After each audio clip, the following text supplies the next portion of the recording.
Hablaremos de el Papa Luna. Esta es quizá la historia de una obstinación. Vamos a ubicarnos en medio de lo que dio en llamarse el gran cisma de la Iglesia. En realidad ese no era el gran cisma, no importa. Tuvo lugar a fines del siglo XIV, comienzo del XV, y la Iglesia se dividió en dos papados. El cisma comenzó con la elección polémica del Papa Urbano VI en 1378. Los cardenales que lo eligieron estaban aterrorizados porque fuera del cónclave se habían reunido cientos de personas que los amenazaban con la muerte si elegían un papa extranjero. O sea que los estaban apretando. Vota por este, vota por este. Por suerte ahora no suceden tales cosas. Como Urbano era de Bari, la elección fue bien recibida. Pero eso no les gustó a los nobles franceses, que impugnaron la elección a través de una vasta tropa de cardenales a sueldo del rey de Francia. Siempre hubo mucho lío entre los cardenales de Francia y los cardenales de Italia. En este caso eligieron un italiano, empezaron a chillar los franceses. Finalmente, chao, cisma. Por un lado, los cardenales leales a Francia nombraron a Clemente VII y lo alojaron en Aviñón. Y en Roma permaneció Urbano VI. Todos los reinos europeos se alinearon tras alguna de estas dos sedes. Por razones políticas, algunos apoyaron la sede de Aviñón, otros la de Roma y así. Cuando murió Clemente VII, es decir, después, bastante después, llegó porque estamos hablando de Urbano VI en Roma, hubo papas romanos, y cuando murió el papa Clemente VII, llegó al trono pontificio de Aviñón Pedro de Luna. O sea que se lo dije mal. El que había quedado en Aviñón era efectivamente Clemente VII, y Urbano en Roma. Cuando murió el de Aviñón, o sea Clemente VII, llegó a este trono pontificio Pedro de Luna. Pedro de Luna era un cardenal aragonés que había nacido en 1328. Tenía 63 años cuando se convirtió en papa, con el nombre papal de Benedicto XIII. Pero fue más conocido como el Papa Luna. Desde la visión ortodoxa del Vaticano, en verdad, era un antipapa. Cuentan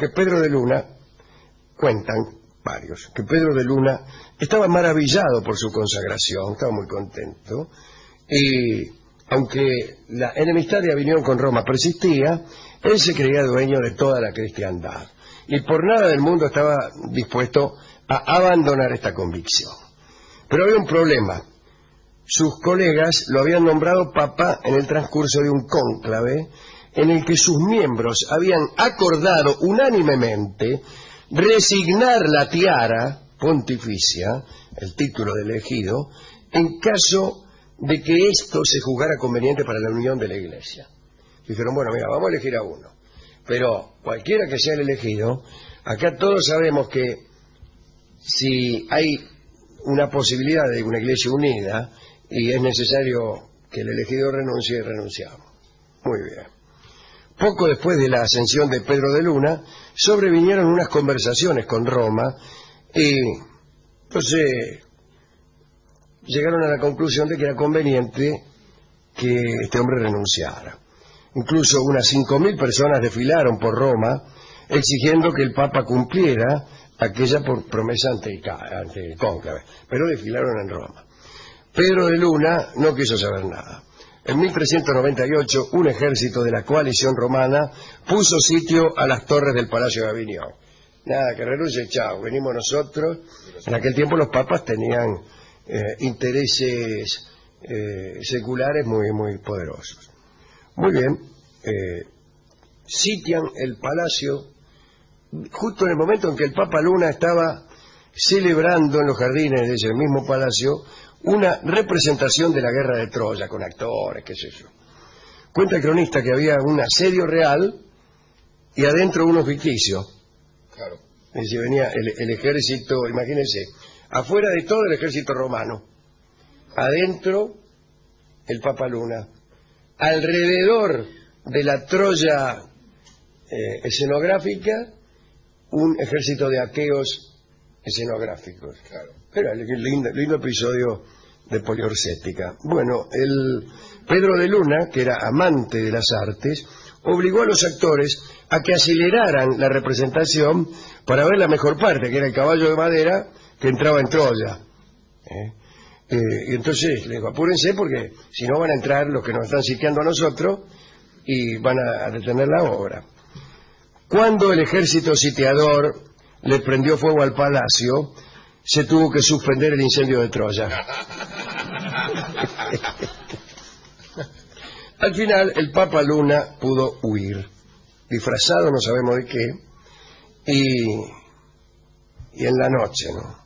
Viajó hasta la corte de Anjou, allí lo recibieron. En aquella corte el Papa diseñó un ejército para contraatacar a los romanos, pero no pudo reunir suficiente hueste. Viajó entonces hasta otra corte, la del conde de Mallorca. Allí sostuvo la jerarquía a la que ya nadie daba el menor crédito, ¿no? Vivía sentado en un trono, arropado con una túnica carmesí, cubierto con un birrete de armiño. Cualquier cosa te queda bien, loco. Y desde allí excomulgaba y lanzaba anatemas a personas que ni se enteraban de quién era, o por ahí que se reían de él, por esta o aquella razón. El Papa Luna tenía, eso sí, un servidor muy fiel, que se llamaba Vicentito Ferrer. Vicentito Ferrer. Que era un hombre que cada tanto lo aconsejaba, le decía que entendiera los razonamientos, que no fuera tan violento, pero el Papa insistía en su papado y organizó incluso un baluarte en una playa de Peñíscola donde se refugió. Era un antiguo castillo templario, allí colocó su trono y grabó una inscripción en la puerta que decía: "Este es el arca de Dios". Pero nadie le hacía caso. Ahora bien, el ayudante Vicentito era un poco brujo y hacía algunos milagros.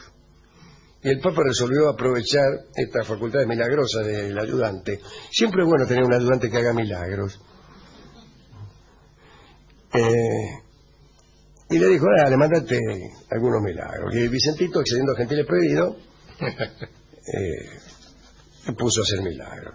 Por ejemplo, resucitó a 2 muertos, profetizó la llegada de un barco con alimento en tiempos de tremenda escasez, consiguió que el propio Mefistófeles en persona le devolviera la cédula firmada a un tipo que le había vendido su alma y después se había arrepentido.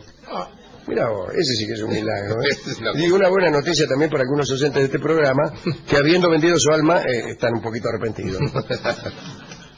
Pero estos milagros no sirvieron de nada, pues nadie quería sostener al Papa Luna en su trono.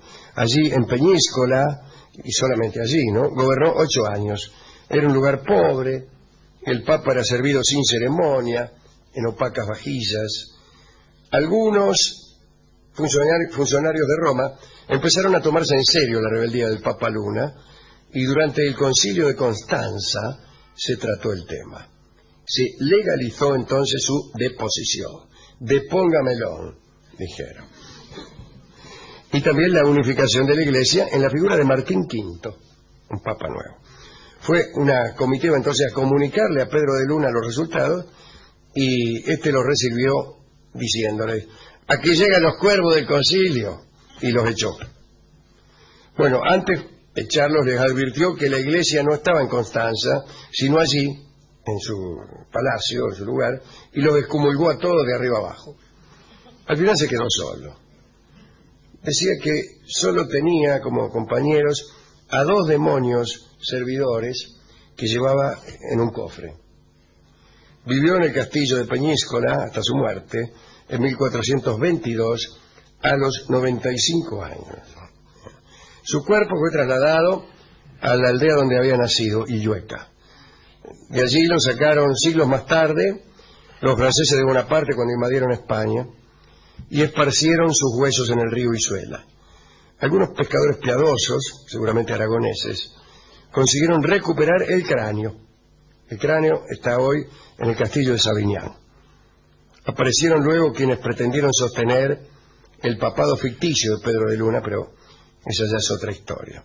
Solo queda un cráneo que se supone que es del Papa Luna. Me gustaría dedicar esta historia a Vicentito, que hacía unos milagros extraordinarios. Hemos ido a la discoteca, estuvo como 3 horas para darme un tema, el discotecario, y finalmente me dijo que estos cambios de sede, de Aviñón, Anjou, Peñíscola, Mallorca, eran para Pedro de Luna como una peregrinación, y entonces me dio el disco que se llama La Peregrinación, que es una hermosa huella que escucharemos en la interpretación de Ariel Ramírez y Jaime Torres, y que pertenece, como saben ustedes, a la Misa Criolla. Es el número que a mí me gusta más.